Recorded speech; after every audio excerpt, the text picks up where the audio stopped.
Surah 43, Az-Zukhruf. Vanity, gold. Ayat 1. Allah Almighty, who deserves all hamd and glory, says. Ayat 2-3. The doctrines and laws of this lucid divine book stand witness to the fact that we have made it unambiguous, and it clearly shows the truth, so that you can understand it by using your intellect. Ayat 4. Its origin and source are our knowledge, which is the basis and dispenser of all laws. It is indeed sublime and full of wisdom. Ayat 5. Ask these opponents, do you expect that, because you are rebellious and have crossed all limits, we will be afraid of you and withhold the Quranic laws? Or change historical episodes, so that what happened with the previous nations would not happen to you? Ayat 6. These historical episodes are why we sent so many Anbiya to the nations before you. Ayat 7. And there never was a Nabi whose people did not ridicule him. Ayat 8.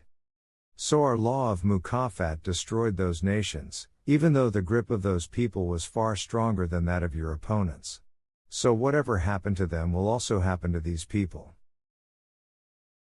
Ayat 9.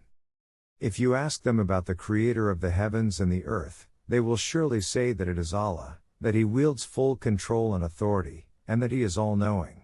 They admit to the authority of the Almighty who has created the universe, but are not willing to accept that human society should also be established according to His laws. Ayat 10. It is true that the universe has been created by Him. God has made the earth a resting place for you, and He has made various paths on it so that you may reach your destinations. Ayat 11. And it is He who sends down rain from the clouds in due measure, thus giving life to dead land. Likewise, Allah has made arrangements to give you new life through the guidance in this Quran. Ayat 12. He has created pairs of things of different kinds and has also made boats and animals for you to ride on, so that you can reach your destination. Ayat 13. And when you sit firm and square on them, recall the bounties and blessings of your Rabb and exclaim, Allah Almighty is most certainly free of all shortcomings. He is the one who has made all these subservient for our use as, had He not done so, it would not have been possible for us to harness them.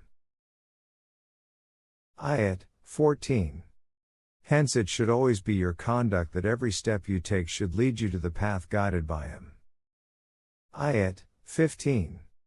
Through their ignorance, on the one hand, they accept that the universe was created by God, but at the same time, they have the conviction that Allah also has offspring. One fundamental objection to this is the fact that whenever birth occurs through the process of procreation, some part of the father is transferred to the offspring. This makes the father that much deficient. Allah Almighty, however, is far above this concept of becoming deficient. See how human beings try to conceal and deny such evident realities. Ayat 16. They also believe that deities and angels are daughters of the Almighty. Firstly, the very belief that Allah Almighty has offspring is wrong. Moreover, it is not acceptable to assign to Him offspring which they themselves do not desire, and to say that He has chosen daughters for Himself and favored them with sons. Ayat 17. They believe that having daughters is degrading and depressing. When any one of them hears the news of the birth of a daughter, his face darkens with shame, and he becomes sad. This, then, is their feeling about daughters, whom they assign as the Almighty's offspring. Ayat 18. They assign Allah's own creation as His progeny. Furthermore, this progeny is brought up among ornaments, and she is always deeply involved in beautifying herself and making an outward show. So much so that due to sheer emotions and ignorance, she cannot even express herself in plain and unambiguous words. Ayat 19. And they also believe that Malaika, who are all obedient creations of Ar-Rahman, are females, deities. Ask them, were they present when we created the Malaika, to see that they belong to the female gender? Their testimony shall be recorded in their personal scroll, and they will be asked to prove their claim. Ayat 20. When they are asked about their reasons for worshipping these beings, they justify it by attributing it to their fate. They say, everything happens as willed by Ar-Rahman, and a human being is helpless. If Ar-Rahman had so willed, we would never have worshipped them. In actual fact, they do not know what Taqdir is, and what Allah's Mashiyah means. They are just guessing. Had they known the facts, they would not have said that all this happens due to God's will, and that they had no choice. In reality, the human being has been endowed with the ability to choose his actions. He is thus always responsible for his deeds. Ayat 21. They do not have any rational proof based on knowledge. And, we had not sent any book to them, wherein were written such beliefs to which they now hold steadfastly. Therefore the concept of Taqdir is contradictory to divine guidance, as well as human knowledge and intellect. Ayat 22. The only evidence and argument they put forward is, we found our ancestors following this way, and we are being guided by their footsteps. Their assertion that they have inherited it from their forefathers is unsound and false. Ayat 23. But this is not the first time that such an argument is being presented. Even before your time, whenever we sent a Rasul, who warned them about the catastrophic results of their erroneous deeds, the people who were used to an easy and luxurious way of life always opposed him. These people, who shunned doing any research or in-depth study and did not work for their living, were happy to live off the labor of other people and their earnings. They said, we found our forefathers on a path, and verily we are going to follow their footsteps. We will not leave at any cost. The success of their priesthood was based on people following them blindly, without stopping to think. Ayat 24. In response, each Rasul said, if I bring to you better guidance than your ancestors, which would put you on the straight path, would you still prefer your own way? They replied, we are not prepared to listen to anything. We reject whatever you say. We neither want to listen to anything against the creed of our ancestors, nor are we ready to leave it. Ayat 25. As this attitude of theirs was against knowledge, logic, and divine revelation, our law of mukafat seized them. You can refer to the pages of history to see what happened to those who belied the truth. Ayat 26. An important historical episode is the story of Abraham and his people. They are fully aware of this because they are from amongst his progeny. Ask them whether Abraham had also adopted this attitude and followed the ways of his ancestors. On the contrary, he openly told his father and people, I detest whatever it is that you worship. I have nothing to do with them. Ayat 27. I only accept the Almighty who brought me into being. Only He can guide me to the path that can take me to the destined goal. Ayat 28. He himself abandoned the path of his ancestors and followed divine guidance, and thereafter, he left this legacy for his progeny, so that they may turn towards the truth and leave aside their erroneous ways. Ayat 29. This was the guidance that Abraham gave them, and we gave abundant sustenance to these people and their ancestors. However, they ignored the true and right teachings of Abraham. Our Rasul has now come to them with clear facts. Ayat 30. When the truth was explained to them, they said, all these are lies, and we are not prepared to accept them. Ayat 31. Now consider the objection they raise against him. They say, why was the Qur'an not revealed to some leading man from either of the two cities, Makkah or Taif? How can we accept that a poor orphan has been selected to become a Rasul, leaving aside all our leaders and rich people? How can we obey such a person? Ayat 32. In other words, these people want that even Nubuwah, which is Allah's exclusive mercy and gift, should be distributed according to their criteria. In fact, let alone nubuwah, even worldly sustenance is not distributed according to their criteria. The basic capability to acquire sustenance differs from person to person. Therefore, there is a difference in how much everyone earns. The difference in capabilities exists because society needs different tasks to be carried out, and for this different abilities are needed. In human society, the collective social system functions like that. But this does not affect the dignity and respect of man. Accordingly, if even the ability to earn is not self-created by individuals but bestowed by Allah Almighty, how can nubuwah, which is Allah's gift of the highest order, be granted according to the standards of these people? The bestowal of nubuwah is an exclusive discretionary favor from Allah Almighty, and He grants it to a specially selected and suitable person according to His program. Ayat 33. If it was not in our program that all humanity should eventually become one universal community, then we would have left alone the people who deny our nizam-e-rububiyyah. These people want to collect colossal material wealth for themselves and amass such riches that they would like to make even the roofs and stairs of their houses of silver. Ayat 34-35. And they would also like the doors of their houses and the couches on which they recline to be made of gold.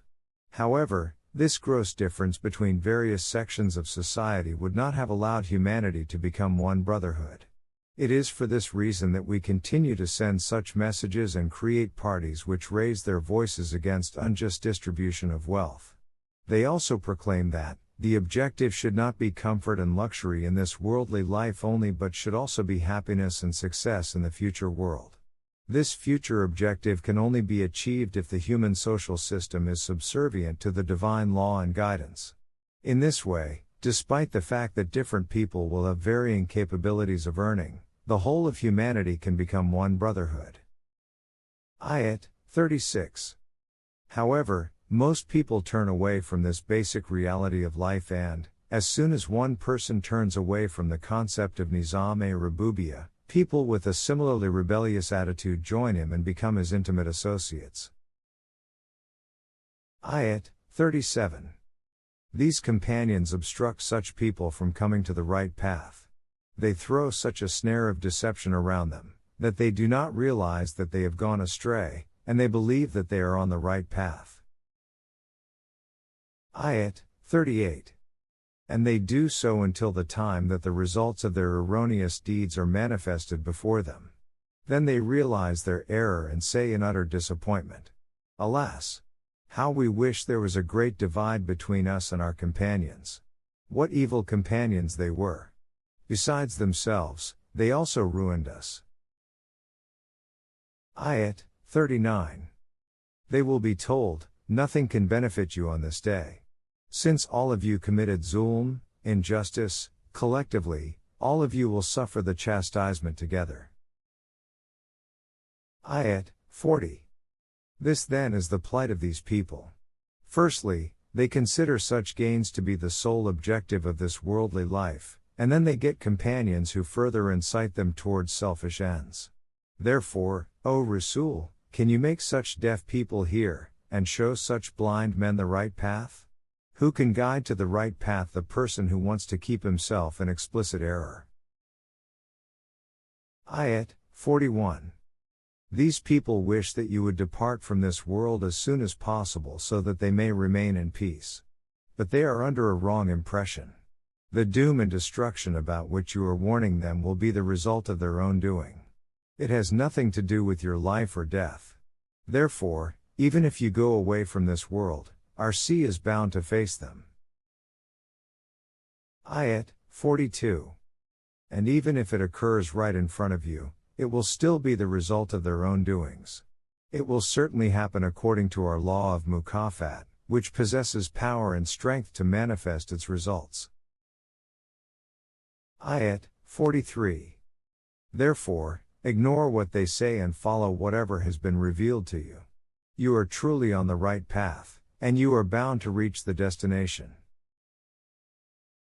Ayat 44. And the Qur'an which has been guiding you, and which you follow, has become a source of great eminence and dignity for you and your nation of followers. You can tell your opponents, you will soon be questioned about the reasons why you opposed such a dignified code of life. Their lack of eminence and dignity will itself become a question for them. Ayat 45. These people were not taught by any of their previous Rusul, messengers, to take various beings, other than Ar-Rahman, as their ilah. The claim by these al-Kitab that they were taught such practices by their Rusul, messengers, is wrong. Is it possible that any of Allah's Rusul, messengers, taught them shirk? Rusul, messengers, were always sent to give the pure message of Tawheed. Ayat 46. For instance, we sent Moses to the Pharaoh and his chiefs with our divine code. He told them that he had been sent to them by the Rabb of all the worlds. Ayat 47. And when he presented the divine code to them, they started ridiculing it. Ayat 48. But we kept punishing them in various ways, so that they would leave the rebellious path. These punishments successively appeared in different forms, with each new one more severe than the previous one. Ayat 49. And whenever such chastisement confronted them, they would tell Moses, we consider you to be a great religious leader. Therefore, on the basis of your covenant with your Rabb, that if we follow the right path the sufferings will be averted, pray to him to do so. If this suffering is averted, we shall certainly follow the right course. Ayat 50. And when we averted their sufferings, they again broke their pledge. Ayat 51. As the Pharaoh was afraid of the popularity of this revolutionary movement, he often announced, O my people! Am I not the owner of this country of Egypt? Aren't the canals which flow under my management and on which your sustenance depends, mine? Don't you ponder over these matters? Ayat 52. Don't you understand that I am superior to this man? He is a weak and ordinary lower-class person from amongst our subservient people. Moreover, he is such an unpolished and ignorant person that he cannot even clearly explain a simple matter. Ayat 53. If his God wanted to make him a ruler then, why has he not given him bracelets of gold, and why do the angels not accompany him in a procession? Ayat 54. Thus with such propaganda, he kept his people in deception so that they would not think but rather continue to follow him blindly. In fact, these people themselves wanted to tread the wrong path, for people who want to take the right course cannot be influenced by such propaganda. Ayat 55. Thus when their rebellion reached extreme limits and the time came for their destruction, we drowned them all. Ayat 56. And instead of a living nation, we made them a thing of the past. They became an example of an awful episode, which is being narrated for posterity. Ayat 57. And whenever Jesus son of Mary is mentioned by you with respect, your people raise an outcry. Ayat 58. And say, it is strange that you condemn shirk, preach Tawheed and strongly oppose our deities, but at the same time, you praise the deities of Christians. Do you mean that Jesus is better than our deities? Their objection, however, is for the sake of creating a dispute only and not for clearly understanding the point. In fact, these people are contentious by nature. They know very well that you condemn the shirk of Christians as much as theirs, and that you respect God's Rasul Jesus, who propagated Tawheed. Ayat 59. Jesus was our subject. We had graced him with the blessings of wahi, and for the Bani Israel, we made him an exemplary embodiment of virtue. Ayat 60. Irrespective of the objections of the Mushrikeen of Arabia, the Christians themselves have their objectionable beliefs. They believe that only the person who is pious like an angel will enter paradise. They also believe that this is possible only if one believes in the atonement of Jesus and not necessarily by virtue of good deeds. This belief cleanses man of all sins, and he becomes pious like an angel. Tell them that if the intent was to make angels out of human beings, we could have inhabited this earth with angels in place of you. Ayat 61. As has been mentioned before, Jesus was a messenger of the Almighty and a sign of revolutionary change. Henceforth, the continuity of Nubuwwah would be transferred from the progeny of Israel to that of Ishmael, to whom the last Nabi of Allah would come with the final message. That decisive moment has come, and therefore you can tell the Bani Israel, now you should have no doubt about this. You should follow me because this is the only straight and balanced path. Ayat 62. And beware. Let not your erroneous selfish desires and the clergy bar you from the right path, for all of them are your open enemies. Ayat 63. And when Jesus came, he brought with him the divine code. He told them, the Bani Israel, I have brought to you the divine code which is based on absolute wisdom and knowledge. Its purpose is to clarify some of the matters on which you differ with each other. You should be conscious of the divine laws, guard them, and follow me, for I also obey these laws, and you should do likewise. Ayat 64. And remember, Allah is my Rabb as well as yours. Obey only Him, for this is surely the straight and balanced path. Ayat 65. In brief, this was the message of Tawheed which Jesus presented to the Bani Israel. But after him, various factions amongst his followers differed with each other, and attributed different beliefs to Jesus, thus committing shirk. A grievous chastisement awaited those who committed such excesses.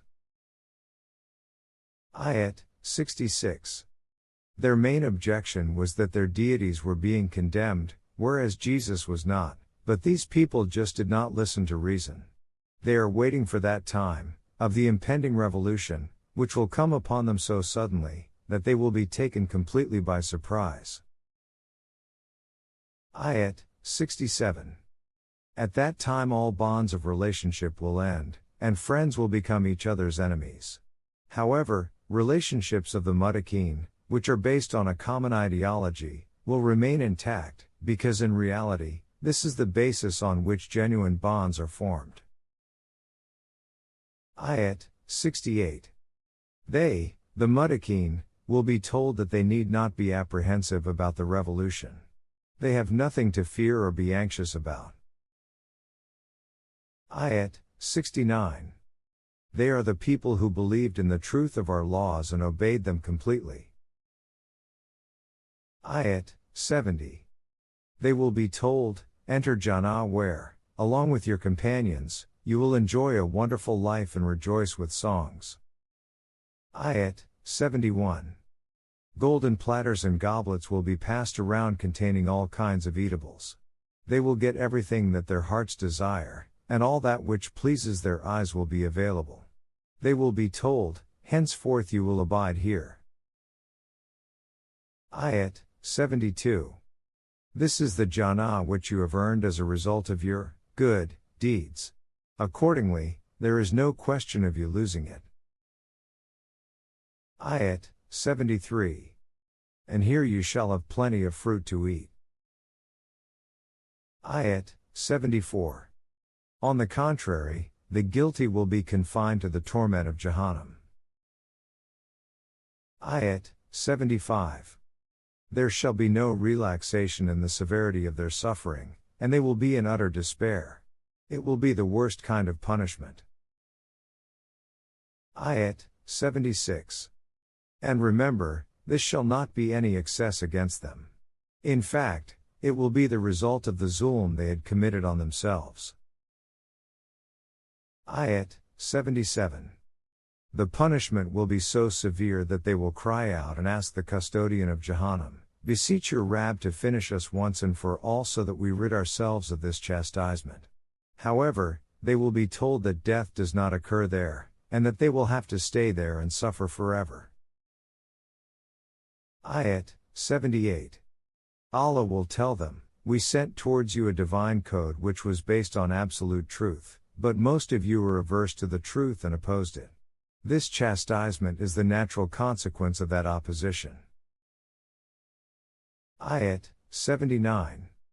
O Rasul, these people have strengthened their plans to forcefully oppose you, but to counter this, we too have firmly established our strategy. Ayat 80. They think that we are totally unaware of their secret plans and cannot hear their secrets and stealthy consultations. This impression is wrong. In fact, our messengers stay with them all the time and keep recording everything. Ayat 81. Tell them that if, as they believe, Ar-Rahman can have sons, or daughters, they can take such a being as their God, but you yourself would be the first one to show aversion to it. Ayat 82. Tell them, the entity whom I consider my God is far above these false notions. He is the Rabb of the universe and provides sustenance to all, and he retains the central command and control in his own hands. Ayat 83. Nevertheless, everything has been explained to these people in no uncertain terms. If they still do not abandon the wrong path, then leave them to indulge in meaningless efforts until the arrival of the day of decisions about which they are being warned. Ayat 84. This warning is from the Almighty, whose law is in force in the outer universe as well as in the human world. All control and authority in the universe are with him, and the entire system works on absolute wisdom and knowledge. Ayat 85. Absolute authority and control over everything in the heavens and on the earth, and whatever is in between rest with one God. Everything in the universe is busy fulfilling his Nizam-e-Rububiyyah. Only God knows when that great revolutionary era, when this universal divine law shall also be applied to the human world, will come. Verily, however, every step of yours goes in that direction. Ayat 86. Those whom they invoke for help and consider as having control and authority do not have any power to intercede. In the divine court of justice, no one can stand witness for another, except the one who has knowledge and wants to testify to the truth, and has God's permission. Ayat 87. Furthermore, if you ask them about their Creator, and that of the universe, they confess that this is Allah. Ask them then where they are heading, and why not towards His laws. Ayat 88. The Almighty, who knows that these people will perish in the coming revolution, also understands the grief with which the Rasul cries out, O my Rabb, why do these people not save themselves from doom and destruction by believing in the truth of the divine laws? Ayat 89. There is no use, however, of taking pity on the person who is keen on destroying himself. Therefore, O Rasul, just leave them alone and tell them, whatever I say or do is entirely for your safety and peace. If even after this, they do not take the right path, they will soon come to know the outcome of their erroneous ways.